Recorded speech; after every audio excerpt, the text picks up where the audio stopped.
FDC এখন থেকে আর কখনোই খালি দেখবেন না, ফাঁকা দেখবেন না। ওনার 2-4-5 কোটি টাকা ওনার জন্য কোনো সাবজেক্টে না।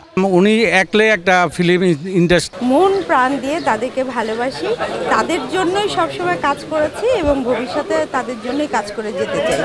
ইনশাল্লাহ আমাদের এটাই প্রচেষ্টা থাকবে যে আমাদের সব শিল্পীরা যেন একসাথে হতে পারি এবং যে কোনো অনুষ্ঠানে আমরা যেন সবাই একত্রিত হয়ে আমরা আনন্দ করতে পারি। এবং এফডিসি এখন থেকে আর কখনোই খালি দেখবেন না, ফাঁকা দেখবেন না। এখন সবাই একসাথে কাজ করব, একসাথে মিলেমিশে পথ চলবো ইনশাল্লাহ। সেটা আপনারা ভবিষ্যতে দেখতে পাবেন। আমরা তো এখনো বসতে পারিনি, তো আমরা বসার পরে আমাদের কার্যক্রম শুরু হয়ে যাবে। এই যে আমি বললাম যে আমরা আসলে সবাইকে নিয়ে একসাথে পথ চলতে চাই। আমরা কখনোই বলবো না যে আমরা যে প্যানেলটা পাশ করেছি শুধু আমরা এই কয়জনই থাকবো, সেটা না। আমাদের সমস্ত শিল্পী সমাজ আমরা সবাই একসাথে থাকবো।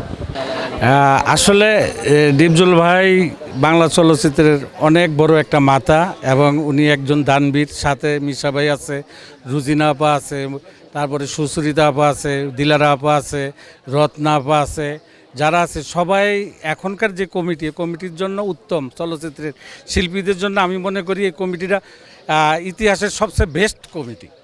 শোনেন, একটা সময় গেছে যখন আমরা আন্দোলন করিয়া 184 জনের 103 জন মানে ভোটার অধিকার ফেরত পাইছে, কিন্তু তখন যেই নিপুণ আক্তার, যার কথায় আমরা আন্দোলন করছি, যার কথায় মাঠে নামছি, তারে দিয়া কিন্তু আমরা কোনো উপকার পাই নাই। কারণ তার মাধ্যমে আমরা কোনো ছবিতেও অভিনয় করতে পারি নাই, কিংবা সে কোনো, যেমন ঈদের সময় সে ব্যাংককে ঈদ করছে, সাধারণ শিল্পীরা এফডিসিতে ঘটছে। তাই আমরা আশা করি ডিপজল সাহেব, মিশা সদাগর, ডিপজল ভাই তো ফিল্মের এমনি মাথা, আর উনি একজন দানবীর। ওনার 2-4-5 কোটি টাকা ওনার জন্য কোনো সাবজেক্টে না। আমরা ওনাদের এই প্যানেলে সবচেয়ে বেশি আশা করি এবং যা এই পর্যন্ত কোনো দিন হয় নাই তা হবে এবার। ডিপজল ভাই একেই একটা ফিল্ম, মানে উনি একলে একটা ফিল্ম ইন্ডাস্ট্রি যেটা বলে, এটা উনি ইচ্ছা করলে 2-4-20টা ছবি প্রতি বছর বানাতে পারে এবং আমরা আশা করি ওনার মাধ্যমে আমরা সাধারণ শিল্পীরা যারা আছে তারা অনেক কাজ করতে পারবে, এটা একবারে দৃঢ় বিশ্বাস। এখনও উনি এই করোনার ভিতরে 8টি ছবি বানাইছে, 5টা ছবি রিলিজ হয়েছে, 3টা ছবি এখনও রিলিজের বাকি আছে। আশা করি উনি আরও অনেক সামনের দিকে অনেক ছবি বানাবে, এটা আমাদের প্রচুর আশাবাদী আমরা। সদস্যপদ স্থগিত হয়েছিল, 183 জনের সদস্যপদ 2017 সালে বাদ হয়েছিল। আর আমার সাথে মানে যে গ্যামজামটা হয়েছিল এটা ছিল 2020-এর শেষে। আমার সদস্যপদ তখন স্থগিত করা হয়েছিল, কিন্তু আমি নিপুণ আক্তারের কথায় 184 দিনের পক্ষ নিয়ে আমি সদস্যপদ না নিয়ে লড়ছি এবং জয়ী হয়েছি, কিন্তু জেলও খাটছি। আমি তারে দিয়ে এই পর্যন্ত আমার ব্যক্তিগত কোনো উপকারে সে আসে নাই। এবং সবার ভিতরেই ঝগড়া থাকবে স্বাভাবিক, কিন্তু এবার বিপদে একটা জিনিস আমরা দেখলাম যেটা এফডিসি তো কখনোই ঘটে না। মিশা ভাই দেখলাম আমি ডিপজল ভাইয়ের হাতে নিপুণের হাত তুলে দিল যে আমরা এখন থেকে একসাথে কাজ করব, একসাথে মিশে করব। এই জিনিসটা আপনার কেমন লেগেছে?